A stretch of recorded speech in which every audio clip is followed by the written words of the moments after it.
Com a paz do Senhor, amém? Eu queria que você pegasse sua Bíblia para a gente meditar um pouco, tá? Até lembrando,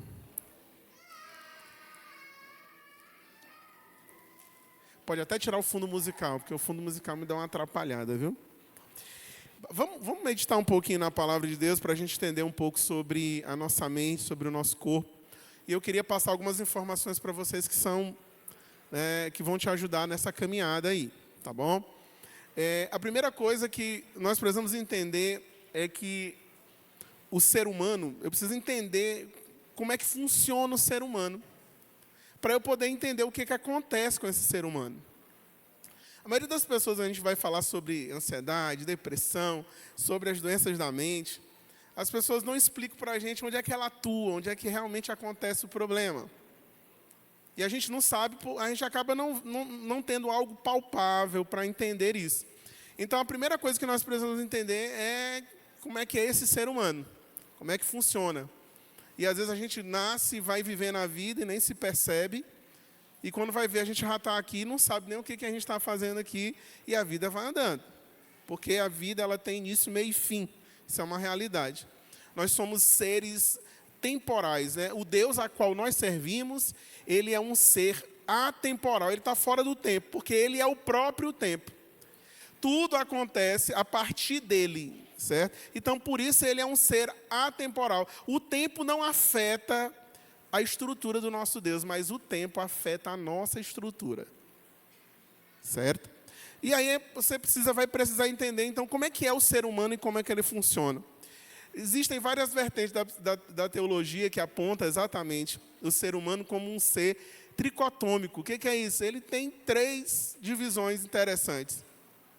Você vai ver algumas pessoas até falando assim, o ser humano, ele é corpo, é alma e é espírito. Não.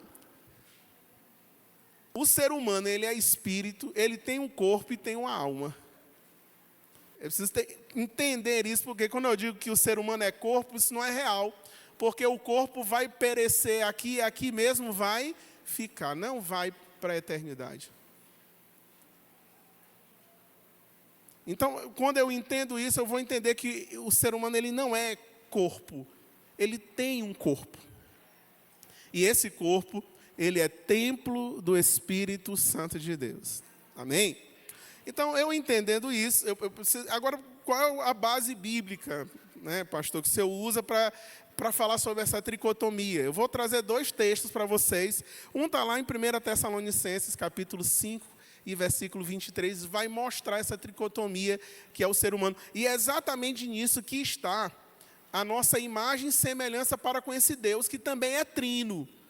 Certo? Que também é trino, ele é trindade, é Deus Pai, Deus Filho e Deus Espírito.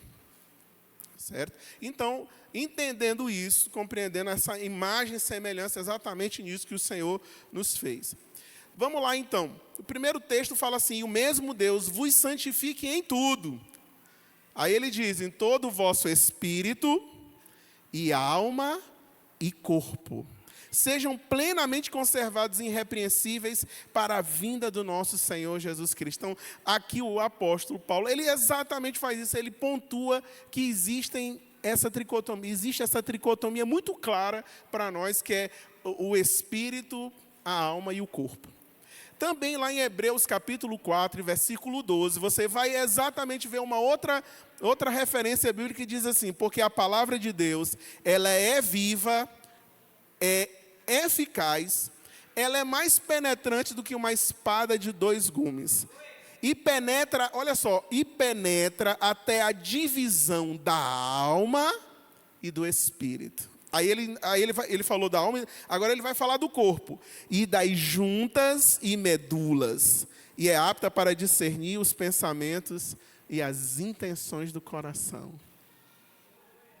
Então, a Bíblia fala exatamente sobre essa funcionalidade do corpo humano, do ser humano, da mente humana. Agora, quando a gente fala sobre isso, vamos explicar o que é cada um para que a gente entenda. O que é a gente fala de um espírito. Ele não está falando de um espírito de Deus.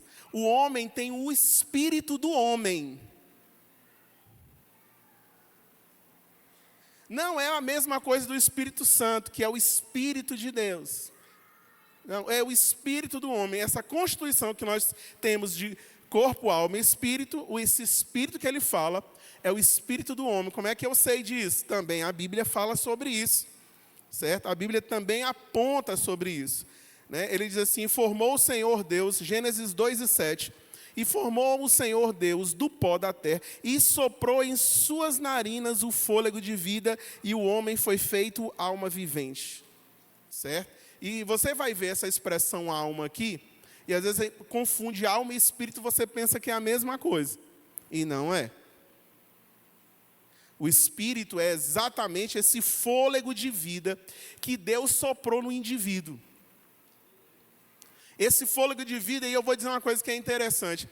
Em termos de espírito, eu, você e qualquer um do mundo tem a mesma quantidade. Tem a mesma coisa. O espírito em si, esse espírito do homem, ele não tem, ele é poder, ele é apenas fôlego de vida.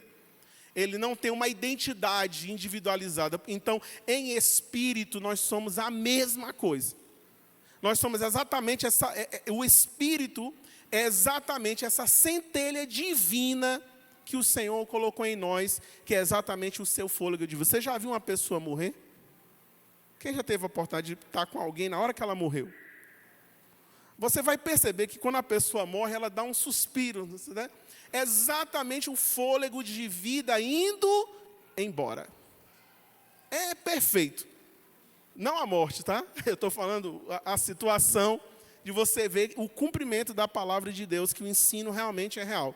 E aí você vê exatamente ele mostrando essa realidade. O indivíduo, quando morre, ele está nos seus últimos minutos de vida, o corpo dele todinho amolece e sai o fôlego de vida vai embora. É exatamente como a palavra de Deus fala. Então, esse espírito é igual para todos. Assim como também no corpo, nós somos todos iguais, com a diferença que nós temos de gênero masculino e feminino. Não existe outro, viu? Só existe esse. É gênero masculino e feminino. É X e XY. É a realidade.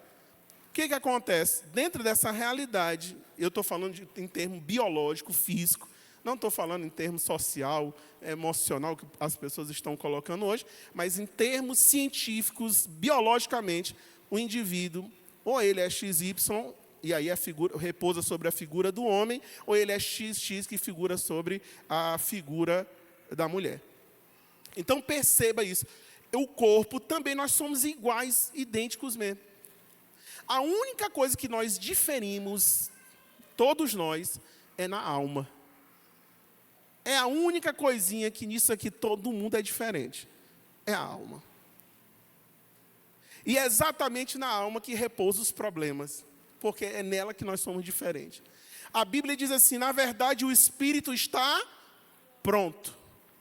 Não tem o que mudar, está certinho. Mas a carne é... Quando ele fala de carne, como é que ele está falando de carne na Bíblia? Muita gente pensa que é carne mesmo, mas ele não está falando de carne nisso. Ele está falando, sabe de quê? De personalidade. Por isso o apóstolo Paulo aos Romanos diz assim, olha, aqueles que se inclinam para as coisas da carne, aqueles que se inclinam para as coisas do Espírito. Quando ele fala de carne, ele está falando, sabe de quê? De personalidade, desejo, prazer. É disso que ele está falando. Então, quando você vê essa expressão, ele falando, aqueles que andam segundo a carne, você vai lembrar aqueles que andam segundo a sua própria vontade, deixando que a sua personalidade se sobressaia, deixando que a sua persona seja maior do que o Espírito de Cristo em você. E aí isso nós chamamos de humanismo, antropocentrismo ou qualquer coisa parecida com essa. Mas nós não somos adeptos disso, nós somos, sabe o quê? Nós somos cristocêntricos, é Cristo que tem que viver em mim. É por isso que Jesus, a palavra de Deus diz assim, aquele que quiser vir após mim, negue-se a si mesmo. Você está cheio de vontades e desejos, todos nós. Mas você abre mão dos seus desejos e vontades, sabe para quê? Para fazer a vontade de Cristo. Por quê? Porque é Ele que está vivendo em você. Se é que Ele vive. Se Ele estiver vivendo em você, você vai optar pela vontade dEle, não pela sua. Mas a sua vontade vai estar lá na sua personalidade, na sua alma, gritando, para sobreviver. É isso que vai acontecer. Então, quando eu compreendo isso, quando eu entendo, a alma é o centro das nossas emoções. Toda a nossa memória, as lembranças, os sentimentos estão exatamente na personalidade, na alma. É isso que acontece. Então, quando a gente começa a entender isso, quando começa a dividir as coisas, pastor, e como é que acontece? Aí é nessa hora que você vai entender uma coisa. Toda pessoa que nunca recebeu Jesus como Salvador, ela não tem o Espírito Santo. Ela não tem o Espírito Santo. Porque a marca da verdadeira igreja de Cristo é a presença do Espírito Santo. Lá em Romanos capítulo 8, ele vai falar exatamente sobre isso. Aquele que tem o Espírito de Deus, esse é filho de Deus. Se você não tem o Espírito de Deus, ele diz assim, esse tal não é dele. Lá em Romanos capítulo 8, versículo 16, ele também aponta uma coisa interessante. Ele diz assim, porque o Espírito de Deus, ele testifica com o nosso espírito de que nós somos filhos de Deus. Como é que isso acontece?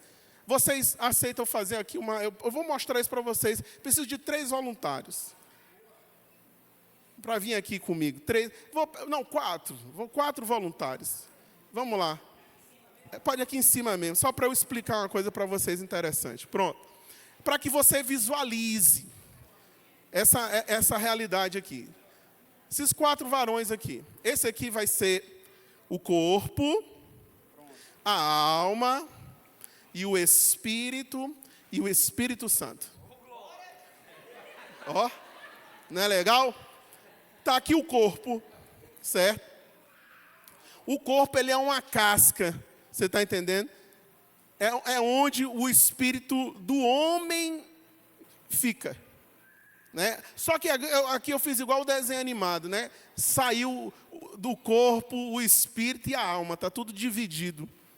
É como se a palavra de Deus cumprisse aqui de Hebreus 4:12. A palavra de Deus é viva, é eficaz e mais... E ela faz divisão entre a alma e o espírito. Está dividindo aqui direitinho. Certo? Dividiu, aí o corpo ficou aqui de fora, juntas e medulas, está aqui, tudo aqui misturado, certo? E lá está o Espírito Santo. Quando você recebe Jesus como Salvador, Ele não transforma, primeiro não é o seu corpo físico. E nem a sua alma, Ele vai primeiro no Espírito do homem. Porque o Espírito do homem é a centelha divina. Só que essa centelha divina só é poder, entendeu? Ela não tem identidade própria, individualizada, não tem. Ela só é poder, é fôlego de vida. E aí o Espírito Santo, quando a pessoa recebe Jesus, o Espírito Santo vai de encontro ao Espírito e vai recriar. E isso nós chamamos de processo de regeneração. Novo nascimento em Cristo Jesus. As coisas velhas já se passaram e tudo se faz. Então agora o Espírito abraça aqui, o Espírito do homem com o Espírito de Deus. Aí você sabe o que acontece nesse processo aqui. Ele vai influenciar o Espírito do homem que habita nele, vai começar a influenciar a alma. Ela começa a influenciar a alma de maneira que ela vai mexer com a identidade do indivíduo. Aquilo que todos nós somos totalmente diferentes. Cada um pensa do jeito. Você já viu na sua casa, você tem 10 irmãos, os 10 pensam diferente, são tudo diferente. Se vocês olharem o mesmo evento, no mesmo dia, na mesma hora, cada um vai dizer uma coisa diferente sobre aquele evento. Você fica impressionado. Às vezes você tem 3 filhos, você cria tudo igual, com a mesma coisa, totalmente diferente. Totalmente diferente. Porque exatamente quando alcançar a alma, está alcançando a personalidade, o indivíduo, o que há de você, que foi construído através da relação com teus pais, com as pessoas que moravam com você, com os amigos que vão chegando, lá na adolescência, formam a alma que é a personalidade do indivíduo. Aqui é o maior perigo, é aqui. Porque aqui está o eu, aqui está a carne, a carnalidade do homem está exatamente aqui. É aqui que a prisão do desejo e da vontade aparece. É exatamente na alma. É aqui onde ela é capturada. E é tão interessante isso.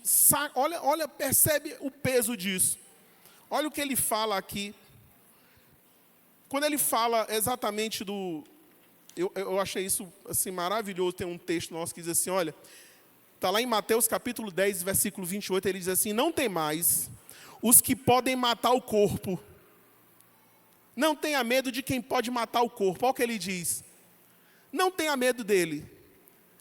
E não podem matar a alma. Antes, eles se temem antes aquele que pode fazer perecer no inferno a alma e o corpo. E por que ele diz isso e não fala do espírito? Porque que lá no inferno só existe a possibilidade de ir a alma e o corpo, e o espírito não vai? Você sabe me responder isso? Porque o Espírito é de Deus, e o Espírito de Deus não é condenado, porque ele é perfeito, é a centelha divina, e Deus não falha. Por isso o Espírito ele volta para o Criador. É isso que acontece, é diferente. Aquilo que é de Deus volta para Deus. É por isso que o corpo precisa se alinhar com a alma transformada, com a alma regenerada, porque se ela não se alinhar, isso está perdido. O maior problema desse conjunto todo é a alma. O corpo não faz nada, depende da alma. Você está entendendo? Depende da alma, depende da personalidade. O espírito só depende de Deus, é do Senhor, ele está pronto. A carne é que é fraca. Se você entender esse negócio, você começa a entender a sua mente, você começa a entender quando a gente fala de alma, a gente fala de mentalidade, a gente fala de personalidade, a gente fala de desejo, a gente fala de medo. Medo, todas as emoções, elas estão na alma. O corpo, ele recebe a informação da alma. Aquilo que a personalidade, a alma sente, ela faz com que o corpo sinta. Você vai ver pessoas tão ansiosas, elas começam a se coçar, começam a ter coceira no corpo, começam a sentir o coração acelerado, que a gente chama de taquicardia, tem a bradicardia, a respiração fica ofegante.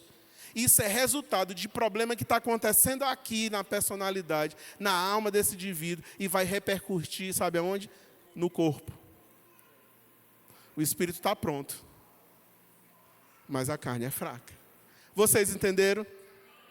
Então tá bom, obrigado vocês aí pela participação de vocês.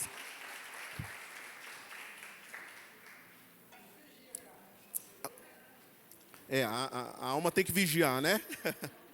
Porque toda alma que pecar, Aí ele está falando exatamente disso. Alma, personalidade, toda personalidade que andar em pecado, esta morrerá. É o que a palavra de Deus fala. Então, quando a gente começa a entender como é que funciona a gente, como é que o ser humano funciona na íntegra, assim. Aí você começa a perceber aonde é que eu tenho que investir mais. Porque o Espírito está pronto, não está? Se você recebeu Jesus como Salvador, o Espírito está pronto, o Espírito Santo de Deus está entrelaçado com o teu Espírito, tá ótimo. Não tem que mexer porque é divino e é perfeito. Mas a tua alma é onde tem os buraquinhos que precisam ser preenchidos. Então veja só, a personalidade da pessoa é construída a partir da interação dela com o meio e com as pessoas. Isso é a personalidade, a maneira como você vai ser no mundo é construída exatamente na tua relação com a tua mãe. A primeira relação que você tem é com seus pais. E tem gente que não teve essa relação paterna. Não teve a relação materna. E olha que coisa interessante. Abra a Bíblia de vocês aí, rapidinho, lá em Efésios.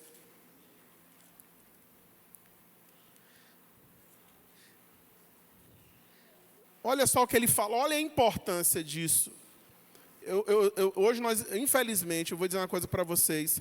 Nós ainda vamos padecer muito, sabe por quê? Por causa de uma coisinha chamada casamento, que as pessoas estão casando como quem troca de roupa e não sabe o perigo que isso causa. Então você tem que tomar o maior cuidado com isso, porque você não afeta só você quando você casa errado, você afeta a tua geração inteira. O peso é grande. Você não pode pensar assim, eu vou casar e se não der certo eu largo. Não, você está brincando, né? É por isso que Deus, quando fala de casamento, os discípulos chegaram para Jesus e falaram assim, e aí Moisés disse isso, e o que o Senhor diz? Aí ele pega e diz assim, segundo a lei de Moisés, ele falou isso mesmo, mas ele falou isso por causa da dureza do coração de vocês. Mas o começo não era assim. Aí Jesus pega e começa a dizer assim uma coisa interessante. Jesus diz assim, eu, porém, vos digo que se você separar, a não ser por causa de adultérios, você é adúltero para sempre. Aí você olha assim, olha a resposta dos fariseus que estavam ali na hora. Eles abriram a boca e disseram assim, mas se essa é a condição do homem em relação ao casamento, é melhor nem casar. Aí Jesus diz, é isso mesmo, é melhor nem casar. Olha. Aí você diz assim, mas espera aí. Então, se começa a ter adultério, eu digo assim, mas eu posso separar? Ainda não. Oxe, pastor, mas que negócio é esse? Por quê, pastor? Que história é essa? Jesus não disse assim, mas lembre, Jesus estava falando segundo a lei de... E na lei de Moisés, o adúltero, ele era o quê? Apedrejado, não era? Então, você não casava porque a pessoa adulterava, você casava porque o outro morria. Não confunda as coisas. Só que no cristianismo isso não acontece. Aí Paulo é mais pesado, porque ele diz assim, não, seja por qual motivo for, não separe. Olha que loucura é essa. Pastor, aí você sabe que a gente vê muitas pessoas, não é o assunto, mas eu estou falando isso porque é uma das coisas que em consultório, mais você atende famílias destruídas, é por causa de casamentos destruídos. O consultório nosso é lotado, eu atendo gente a semana inteira e a maioria, eu digo para você, 90% dos casos, são pessoas que tiveram pais e mães que falharam no seu casamento e o casamento interferiu no filho. É por isso que eu estou tocando nesse assunto, para que você entenda. Você compreenda o peso que é casamento. Você não brincar com isso, nunca brinque de casar. Não case porque chegou a idade, case porque quem casa são pessoas que têm um propósito diante de Deus. Casamento não é para realização pessoal. Casamento é uma missão que Deus dá para duas pessoas. É uma missão, nunca foi brincar. Aí por isso que lá em Efésios ele diz um negócio tão pesado, capítulo 5. Olha o que ele diz, olha o peso disso. Para que você entenda que isso é uma missão. Ele diz assim, Efésios capítulo 5, versículo 22, ele diz assim, ele dá o papel de cada um, dizendo assim, vós mulheres, sujeitai-vos a vosso marido como ao Senhor. Tem gente revoltada, porque vai casar e tem que se submeter ao marido. Como é que pode um negócio desse? É como ao Senhor, você não está se submetendo a um homem, não, você está se submetendo a Deus quando você se submete ao seu esposo. Porque o marido, olha o que ele fala, porque o marido é a cabeça da mulher. Olha aí na sua Bíblia, você não dizer que eu estou inventando e depois dizer que o pastor é machista. Entendeu? Não sou eu que estou falando, leia aí para depois não ficar revoltado. Brigue com Deus, entendeu? Aí ele diz assim, porque o marido é o cabeça da mulher, como também Cristo é cabeça da igreja, sendo ele próprio o corpo salvador. não sei o que estou falando. Se a Bíblia é a verdade, você ou vive ela ou então rasga, né? Mas eu vou dizer uma coisa para você. Se você quer casar, saiba, você vai ter que se submeter. E isso é uma visão de Deus. Sabe por quê? Porque quando o homem, Deus levanta o homem como cabeça, não é porque o homem vai mandar na mulher, não confunda também. Eu não estou falando disso. Mas o homem é líder porque ele serve a mulher. Todas as vezes que você vê na Bíblia liderança, está falando de servo, não está falando de gente que manda, está falando de pessoa que serve, que cuida, que seria capaz de morrer por essa mulher. Quando você quebra esse princípio, você começa a adoecer gerações e gerações. Nós estamos na igreja, as igrejas cheias de gente doente, sabe por quê? Porque o problema começa, às vezes, num casamento fraudulento, fora da vontade de Deus. É por isso que quando você olha Jesus falando, ele dando princípios aqui em Efésios, é princípio. O marido, o homem, ele é o cabeça da casa. E sabe o que nós temos hoje? Nós temos muitos homens que se comportam como verdadeiras mulheres. Né? É uma vergonha. O cara não sabe nem... O cara não consegue, sabe, escolher um lugar para levar a mulher dele. Ele tem que sair lutando. Minha filha, tu quer comer o quê? Você não sabe tomar uma decisão, rapaz? Chega e diga assim, não, minha filha, eu vou lhe levar num lugar ali que eu acho bom e você vai comer comigo lá. Né? Ó. Homens que sabem tomar decisões. Homens que sabem conversar, homens que sabem agir na hora que tem que agir, homens que são, sabe o que? Provedores espirituais, emocionais e financeiros da sua casa. Quando você não quebra esse princípio, meu irmão, sabe o que acontece? A tua família vai voar. Vai voar. Vai voar. Tem mulher assoberbada tendo que pagar as contas, porque ganha mais do que o marido. E o cara está lá dormindo. Ele não é provedor emocional, não é provedor financeiro e não é provedor espiritual. A maioria das casas são as mulheres que chamam os maridos para fazer o culto doméstico, porque os homens não se levantam para assumir o seu papel de líder espiritual. Vamos fazer o culto doméstico aqui, minha esposa? Não, é a mulher lutando. Meu filho, vamos fazer o culto doméstico, vamos chamar as crianças. Aí está lá no videogame, ó. A geração de hoje é engraçado. A geração de hoje, os homens choram ganhando, sabe o que é um PlayStation. Na minha geração, a gente chorava ganhando uma Bíblia, né? A gente chorava ganhando uma Bíblia. Ganhei a minha primeira Bíblia, cara. Olha que coisa maravilhosa.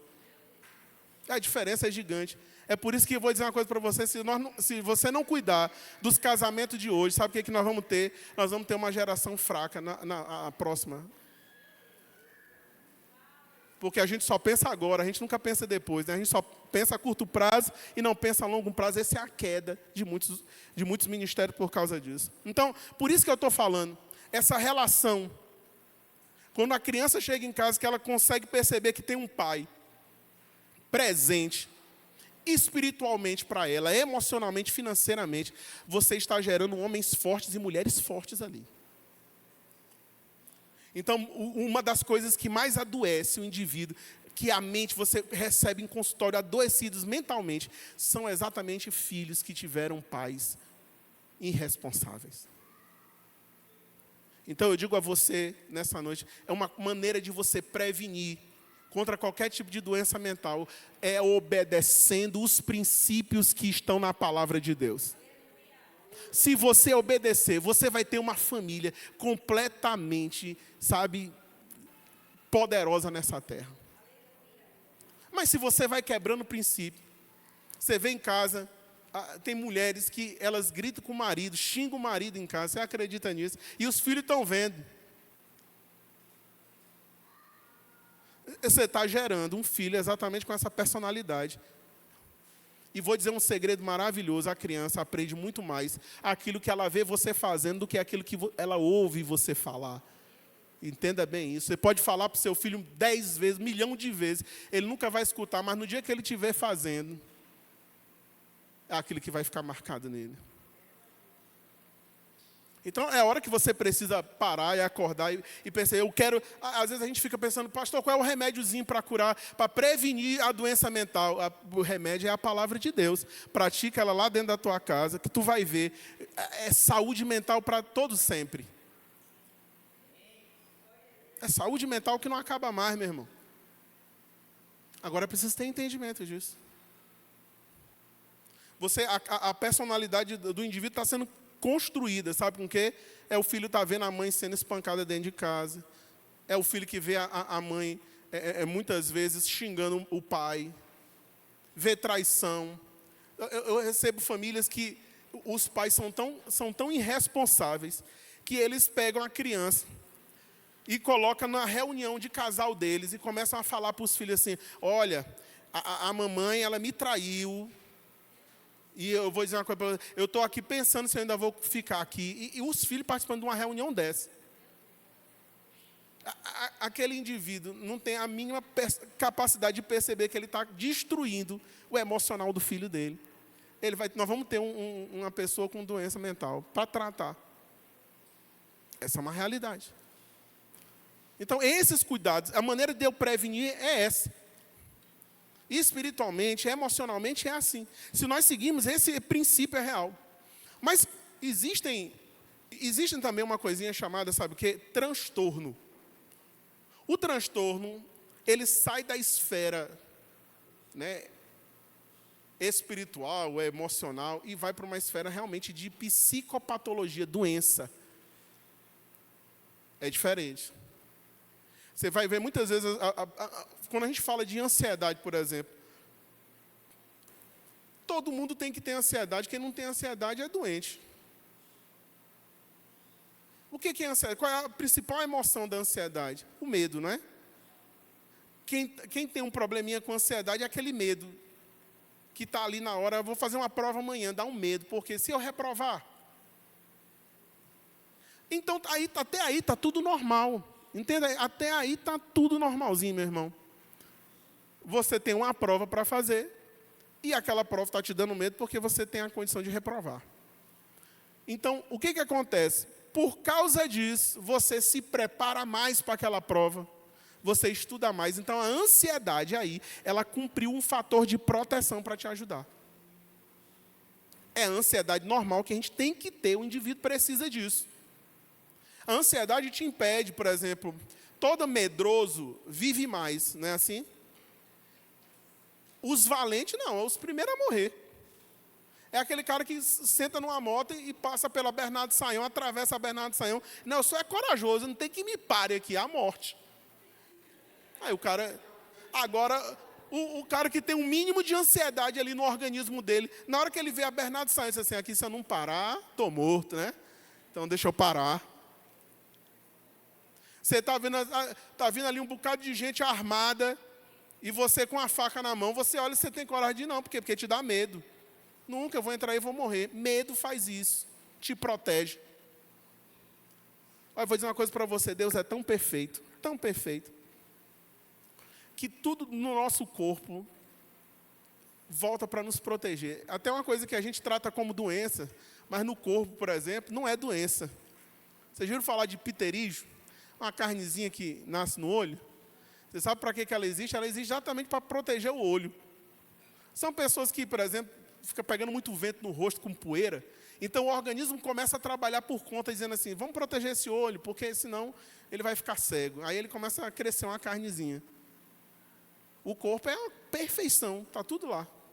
Tudo Deus fez perfeito. Então, assim...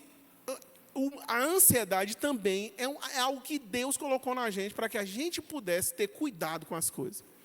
O problema não é a ansiedade, o problema é o transtorno de ansiedade. Por que o problema é um transtorno de ansiedade? Porque a ansiedade, ela naturalmente, ela tem uma motivação ali. É uma prova que eu tenho que fazer, é medo de morrer, é um cachorro que vem na minha frente, um pitbull, e vem rosnando já com vontade de morder, aquele tal medo. Quando você está com esse medo, a ansiedade, ela sabe o que ela faz? Ela produz uma adrenalina no teu organismo. Essa adrenalina, ela vai duplicar a tua força. É por isso que o cara com medo, ele pula o muro de 3 metros numa rapidez muito grande. A tua força para correr duplica. Eu não sei como foi que eu escapei disso. A adrenalina no seu corpo fez você correr mais, te deu mais força na mão. E você consegue subir no muro e pular. E isso, a ansiedade ajudou você nisso. Ela trabalhou, cooperou com o teu corpo para isso. Agora, o transtorno de ansiedade, sabe qual é o problema? É porque não tem nadinha acontecendo. Nada, não tem um problema, não tem um cachorro vindo na tua frente. E do nada o corpo começa a tremer. O coração começa a dar uma acelerada. Você começa a ficar com a respiração ofegante. Começam a vir uns pensamentos disfuncionais, pensamentos que não cumprem função nenhuma. E isso começa a te agoniar, e tu sente uma agonia profunda. E sabe o que acontece? A adrenalina começa a vir no teu organismo. Sabe por que o corpo treme? Porque você está tendo uma descarga de adrenalina sem necessidade no corpo. E você fica caçando motivo. Por que eu estou assim? Isso nós chamamos de psicopatologia. Isso aqui é um transtorno que tem que ser tratado com remédio, dependendo do nível de ansiedade. Ou você vai tratar, sabe com o quê? Com psicoterapia. Para poder o quê? Educar a tua mente. O teu cérebro, ele está agindo no automático. E você precisa educá-lo para ele entender que ele não precisa reagir dessa maneira. O que acontece? O cérebro recebe informação. E a partir da informação, ele produz algo no seu organismo. Então, é por isso que você precisa tratar. É a mesma coisa, é a depressão. O que é a depressão? É uma tristeza. Todo mundo tem que ter depressão. O problema é o transtorno depressivo. Imagina que seu pai morreu. Você ama muito ele. Aí na hora que meu pai morreu, você imagina uma pessoa chegando e dizendo assim, rapaz, estou muito feliz, irmão. Meu pai morreu, rapaz. Uma bênção de Deus. Você olha uma pessoa e diz assim, irmão, tem um problema mental. Porque o ideal, o certo é ficar triste. E você vê muitas pessoas, até de maneira errada, por falta de conhecimento. Às vezes a pessoa perdeu o pai ali, aí chega do lado dela no caixão e diz assim, não fica triste não. Deixa ela ficar triste em nome de Jesus. Até Jesus ficou triste. Jesus teve medo. Jesus também chorou. Todas as emoções que são humanas passam no nosso corpo e tem que passar. Você não tem momento de ficar alegre? O problema não é você sentir tristeza, mas é essa tristeza te dominar e ela não passar. Então, aí vira um transtorno depressivo que precisa também de medicação. O que a depressão faz no organismo do indivíduo, lá na alma dele? Afeta a alma, que afeta o corpo como? Diminuindo os hormônios. Então, ele fica com pouca produção de serotonina, dopamina, de melatonina. Por isso, muitas vezes não consegue dormir de noite. Por quê? Porque baixou os hormônios. O cérebro está mandando informações como quem você não precisa daquilo, então ele reduz. Por quê? Porque há um transtorno ali. E precisa ser tratado. Dependendo do grau, com medicação ou com psicoterapia. Mais uma vez, a psicoterapia vai educar a mente desse indivíduo. Isso é a coisa normal. Agora, irmão, entenda. Jesus cura, até da psicopatologia, Jesus cura também. Mas se ele não te curar através da oração, ele te cura usando um médico, usando um psicólogo, porque ele deu o poder, esse poder que um profissional de saúde tem para te ajudar e orientar, é poder de Deus, não é dele. Você lembra de Pôncio Pilatos? Pôncio Pilatos, quando Jesus estava lá sendo julgado, ele chegou e disse assim, tu não vai falar nada, Jesus. Tu não sabes que eu tenho poder para te matar, para te deixar vivo, para te libertar. E Jesus olha para ele e diz assim, rapaz, nenhum poder tu terias se do alto não tivesse sido concedido. Se tu tem alguma coisa aí, é eu que te dei através do meu Pai. Você entende? A mesma coisa é o profissional da saúde. O médico, Deus deu a capacidade exatamente desse camarada trabalhar para poder entender e clinicar o indivíduo e ajudar. Isso é poder de Deus, não é capacidade humana. É Deus quem dá e capacita o ser humano para isso. Então, você não pode ter medo de procurar um profissional e pedir ajuda. Não, peça ajuda. Peça ajuda. Se você está transtornos de ansiedade, sofrendo com isso, atingindo a sua mente, o que eu preciso fazer? Aquilo que depende, por exemplo, de Deus na minha vida, eu vou fazer o quê? É orar, é cumprir os princípios que a palavra de Deus nos dá. Isso eu tenho que fazer. Ter uma vida de oração. Ter uma vida de leitura da palavra de Deus. Você sabe o que a Bíblia diz? A fé vem pelo... E o ouvir o quê? Então, se você é uma pessoa que não ouve muito a palavra de Deus, uma coisa que muita gente faz. Tem gente que amanhece o dia. Amanheceu o dia, cedinho da manhã, ele vai para o telefone, sabe fazer o quê? Saber quem morreu.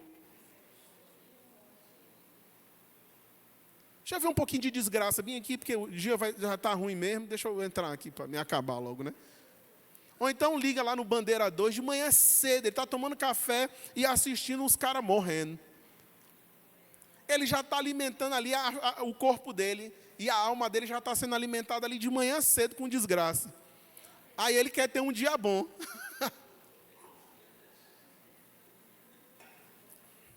Né? Você vê o pessoal quando vem para a igreja de domingo, tem um bocado que chega assim morto, quase morrendo. Para dar um glória a Deus é uma luta. Mas vê o que o cara fez o dia inteirinho. É jogando videogamezinho, é só morte. É só de matar, aqueles jogos de matar. Outra televisão, assistindo filme imoral. Aí ele chega na igreja e acha que a alma dele vai corresponder na mesma hora. Ah, meu amigo, até ela sair daquela visualidade que ela teve ali, até ela vir para cá, olha, vai demorar. O crente, por isso que o crente, o dia que a gente considera dia domingo, o dia do Senhor, era o dia que o crente não devia nem olhar a televisão. Era o dia que o crente devia estar voltado exclusivamente para Deus.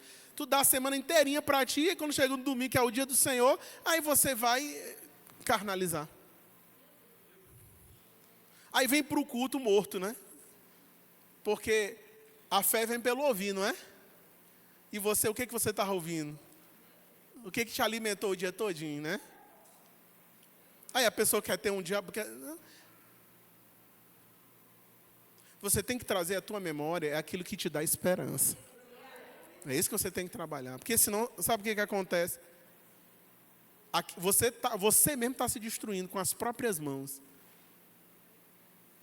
Se entupindo de informação que não é boa nem para o seu corpo, nem para a sua alma e nem para o seu espírito. Se entupindo de coisa, de mentiras, de disse-me-disse, e você vai vivendo essa vida agoniada. Quando você vê, você está adoecido emocionalmente. Então é hora de você acordar e se alimentar daquilo que vai te fazer crescer. E isso é a palavra de Deus. Deixa eu fazer uma pergunta. Já estou encerrando aqui.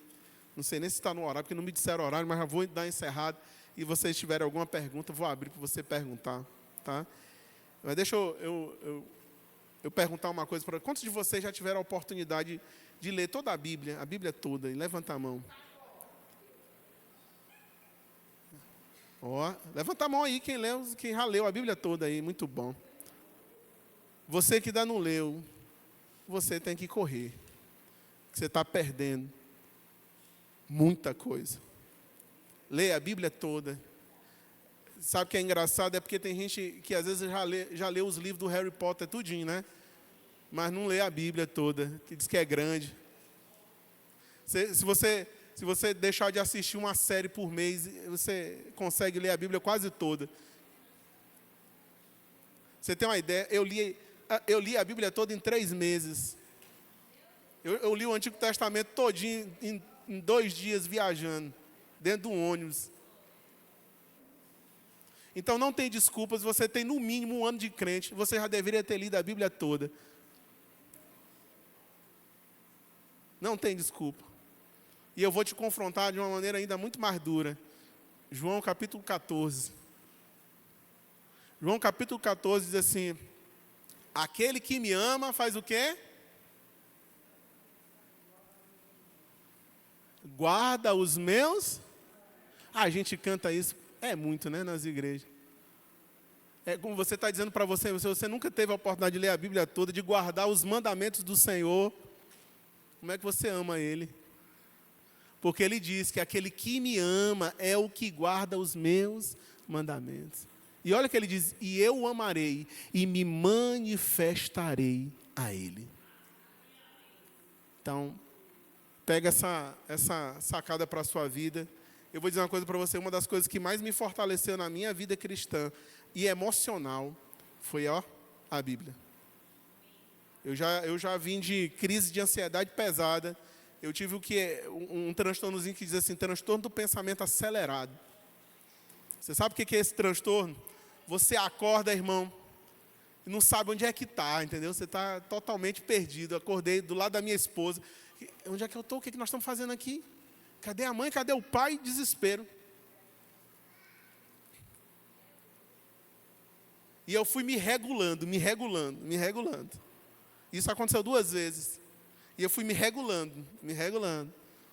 Na minha mente, me regulando. Isso é um negócio extremamente complexo de fazer. Geralmente, a pessoa pega a pessoa e leva para o hospital para ser medicada. E eu fui me regulando. Focando. Até que eu consegui. Deixa eu falar uma coisa interessante, só para fechar, e aí eu abro para as perguntas.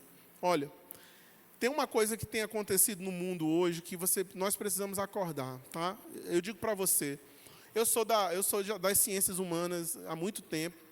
Eu também sou formado em História, Psicologia e Teologia. E uma das premissas do humanismo, por exemplo, que é um negócio muito perigoso, que as pessoas veem com muita beleza, mas eu particularmente vejo com muito perigo, porque o humanismo é disfarçadamente o antropocentrismo tentando entrar, entendeu? Só que de uma maneira mais light, mais bonitinha, né? Usando termos como empatia, né? E aí você vai, não, é maravilhoso, né? Mas isso é um negócio extremamente perigoso. Dentro da ciência que eu trabalho, que é a psicologia, tem uma das coisas que o pessoal fala muito, se chama, sabe do quê? Autoconhecimento, autocuidado. E eu vou dizer, tome cuidado. Autoconhecimento precisa ter, mas autoconhecimento demais é um perigo. Você sabe por quê? Porque uma das coisas que você descobriu que você não está bem é porque você olhou para você mesmo. Você tirou o foco de Cristo e das pessoas e colocou o foco exclusivamente em você. Então você começa a enxergar as suas doenças, os seus problemas. E você começa a se afundar neles, ao ponto de que você acha que o seu problema sempre é maior do que o de todos. Na sua mente, é só você que está sofrendo disso. A Bíblia fala exatamente uma coisa. A Bíblia diz assim: examine-se o homem a si mesmo. Examinar é uma coisa, mas cuidado com autoconhecimento demais. E é o que mais tem sido pregado nas universidades. Mas isso é um caminho para levar o povo, sabe para onde? Para o humanismo. Eu vejo pessoas lá na igreja mesmo, eu vi uma irmã chegando, pastor, mas a gente tem que cuidar da gente mesmo. Eu falei assim, olha, isso é um perigo. Eu acho que é o cúmulo do absurdo, né? Você tem que cuidar de você mesmo. Quem tem que cuidar da gente é Deus e as pessoas que nós estamos convivendo com elas, né? Você planta exatamente isso, você começa a conviver com pessoas, amar as pessoas. Sabe o que vai acontecer? Deus sempre vai levantar alguém para te amar no dia mais difícil. Alguém que vai cuidar de você no dia mais difícil. Mas você sabe o problema disso? Não, cuida de ti mesmo. Sabe o problema disso demais? É porque acontece a seguinte coisa. Você começa a se excluir dos outros para cuidar só de você. Aí você começa a caminhar exatamente para o caminhozinho da depressão, da ansiedade, porque você tirou o foco de Cristo e das pessoas. E o apóstolo Paulo dizia uma coisa maravilhosa, ele diz assim, cada um pense não propriamente naquilo que é seu, mas naquilo que é do outro. Levai as cargas uns dos outros. Quando eu faço isso, irmão, quando eu começo a olhar, eu começo a ver que não é só eu que estou sofrendo, tem 10, 1000 pessoas sofrendo igual, e a gente vai caminhar junto. E Deus vai nos dar a vitória. É essa a ideia. Então, muito cuidado com isso. E esse problema sempre vai estar, sabe aonde? Na alma. O apóstolo Paulo também diz assim, olha, levando todo pensamento cativo ao Espírito de Cristo. A mente, nós temos que estar voltado para Cristo. No dia que a gente tirar a mente dele, no dia que nós tirarmos o foco dele e das pessoas, o cuidado, é aí que você começa a ver o quão você está doente. E aí começa o problema. Então, é equilíbrio nessas coisas. A Bíblia fala sobre isso. Lá, quando ele fala sobre o fruto do Espírito, ele coloca uma coisinha chamada temperança. Você sabe o que é temperança? É uma pessoa que é temperada. Ela não é nem salgada demais, nem doce demais. Ela é na medida. Outra palavra que poderia ser usada para isso se chama equilíbrio. A gente vai conseguir o equilíbrio 100%? Não. Mas a gente tem que trabalhar para ter esse equilíbrio.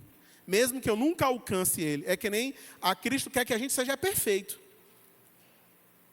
Ele sabe que nós nunca seremos, né? Mas Ele quer que você busque a perfeição. Embora você nunca vai chegar nela. Só quando você chegar lá no céu. Por isso que ele diz que a gente está caminhando até chegar à estatura do varão perfeito. Está lá na Bíblia isso.